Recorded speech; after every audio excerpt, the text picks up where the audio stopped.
नमस्कार व्यूअर्स। और आप सब लोग कैसे हैं? आशा करती हूँ आप सब लोग अच्छे होंगे, स्वस्थ होंगे और मेरा शिव पुराण का पाठ अवश्य देखते होंगे। तो आइए सबसे पहले हम जान लेते हैं कि कल तक हमने कहाँ तक जाना था। तो कल तक था कि अवतारों में भगवान के मुख्य रूप से 4 महातेजस्वी शिष्य होते हैं। फिर उनके सैकड़ों हजारों शिष्य प्रशिष्य हो जाते हैं। लोक में उनके उपदेश के अनुसार भगवान शिव की आज्ञा पालन करने आदि के द्वारा भक्ति से अत्यंत भावित भाग्यवान पुरुष मुक्त हो जाते हैं। कल तक यहाँ तक था। अभी हम इसके आगे चलेंगे। तो जो नए हैं मैं उन दर्शकों को बता दूं कि ये पाठ एक शुभ कार्य है, मंदिर के लिए कर रही हूँ और इसमें मैं आप सब लोगों का सहयोग चाहती हूँ कि आप सब लोग सब्सक्राइब करें, लाइक करें और शेयर करें और अपने परिवार और मित्रगणों से भी सब्सक्राइब एंड शेयर करने के लिए आवश्यक हैं।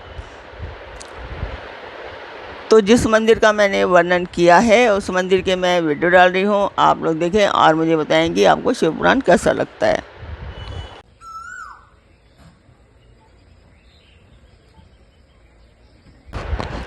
मंदिर की वीडियो आपने देखी, आपको मेरा पाठ कैसा लग रहा है कमेंट बॉक्स में मुझे अवश्य बताएं। तो अब हम चलते हैं आज के पाठ पर। स्वागत करती हूँ मैं आप सभी का अपने इस कार्यक्रम शिव पुराण में। शिव पुराण की ये वायव्य संहिता का उत्तराखंड है और इसमें आज आप सुनेंगे कि शिव के अवतार योगाचार्यों तथा उनके शिष्यों की नामावली।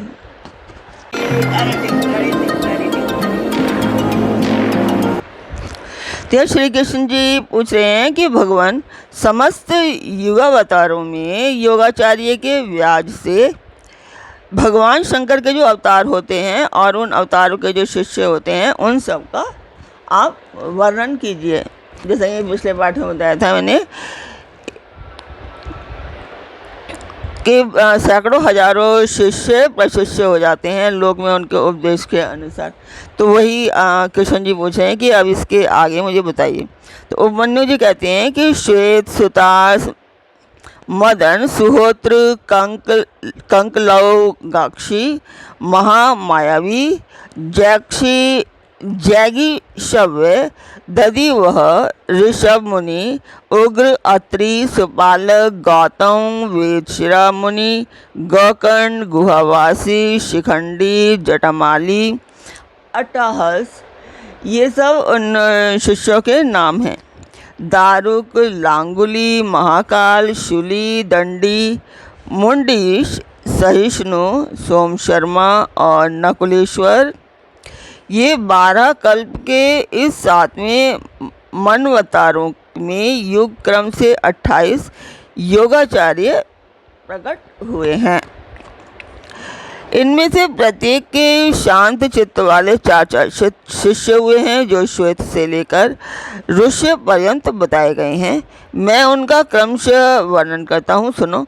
श्वेत श्वेत शिख श्वेत शिव श्वेत लोहित दुदुम्भी शतरूप ऋषिक केतुमान विकोश विकेश विपाश पाशनाशन सुमुख दुर्मुख दुर्गम दुर्तिक्रम सनत कुमार सनक सनंदन सनातन सुदामा विरजा शंख अंडज सारस्वत मेघ मेघवाह सुवाहक कपिल आसुरी पंचशिक वाष्कर पराशर गर्ग भार्गव अंगिरा बलबंधु निरामित्र केतुभृंग तपोधन लंबोदर लंब लंबात्मा लंबकेशक सर्वज्ञ संबुद्धि साध्य सिद्धि सुधामा नहीं सुधामा कश्यप वशिष्ठ विरजा अत्रि उग्र गुरुश्रेष्ठ श्रवण श्रविष्ठक कुनि कुनवाहु कुशरीर कुनेत्रक काश्यप उष्णा च्यवन बृहस्पति उथग्वे वामदेव महाकाल महानील वाचश्रव सुवीर शैवक यतीश्वर हिरण्यनाभ कौशल्य लोकाक्षी कुथुमी सुमंतु, जैमिनी, कुबंद, कुशकंधर, प्लाक्ष, धारभायनी, केतुमान, गौतम, भल्लवी, मधुपिंग, श्वेतकेतु, उशिज, बृहस्पति, देवल, कवि, शालिहोत्र, सुवेश, युवनाश्व, शरदशु, छगल, कुंभकर्ण, कुंभ, प्रबाहुक, उलुक, विद्युत, शंभुक, आशुलायन, अक्षपाद, कनाद, उलुक, वत्स, कुशिक, गर्ग, मित्रक और ऋष्य। ये योगाचार्य रूपी महेश्वर के शिष्य हैं। इनकी संख्या 112 है। ये सबके सब सिद्ध पाशुपत हैं। इनका शरीर भस्म से विभूषित रहता है। ये संपूर्ण शास्त्रों के तत्वज्ञ,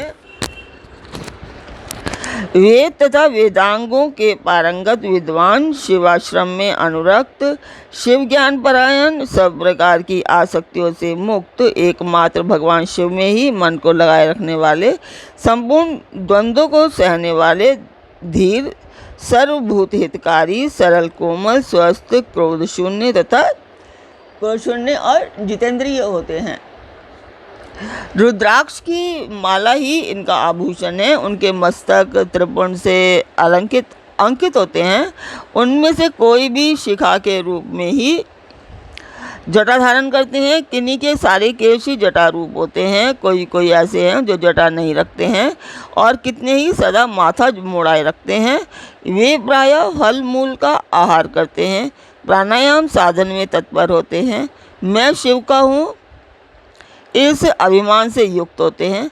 सदा शिव में ही चिंतन में लगे रहते हैं। उन्होंने संसार रूपी विश्व वृक्ष को अंकुर में मत डाला है। वे सदा परम धाम में जाने के लिए ही कटिबद्ध होते हैं। जो योगाचार्यों सहित इन शिष्यों को मानकर सदा शिव की आराधना करता है, वह शिव का सायुज्य प्राप्त कर लेता है। इसमें कोई अन्यथा विचार नहीं करना चाहिए। तो आज मैंने आपको जो शिव के जो अवतार हैं, मैं योगाचार्यों के अवतार हैं, मैंने उनके बारे में आपको बताया। तो आपने कितना जाना अवश्य मुझे बताइए, कमेंट अवश्य किया कीजिए। तो आज का पाठ मैं यहीं पर पूर्ण करती हूँ। कल फिर मिलेंगे एक नए पाठ में, एक नई उमंग, एक नई तरंग के साथ। तब तक के लिए आज्ञा दीजिए। ओम नमः शिवाय। जय माता की।